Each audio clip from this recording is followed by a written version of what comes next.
বিশ্বের সবচেয়ে দ্রুতগামী ৫টি ট্রেন। পঞ্চম অবস্থানে রয়েছে চীনের ফাক্সিংহাও।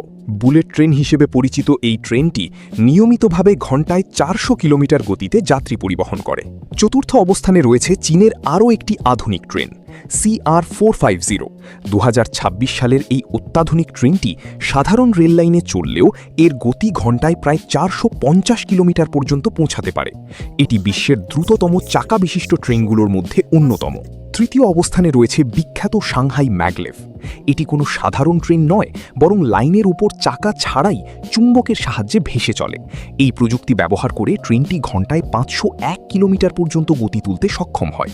দ্বিতীয় অবস্থানে রয়েছে ফ্রান্সের TGV POS। ইউরোপের এই গর্বিত ট্রেনটি পরীক্ষার সময় সর্বোচ্চ ঘণ্টায় ৫৭৫ কিলোমিটার গতিতে চলে বিশ্বকে চমকে দিয়েছিল। প্রথম অবস্থানে রয়েছে জাপানের L0 সিরিজ ম্যাগলেভ। এটি বর্তমানে পৃথিবীর সবচেয়ে দ্রুতগতির ট্রেন। পরীক্ষার সময় এই ট্রেনটি রেকর্ড অনুযায়ী ঘণ্টায় ৬০৩ কিলোমিটার গতিতে ছুটেছিল, যা প্রায় একটি যাত্রীবাহী বিমানের গতির সমান।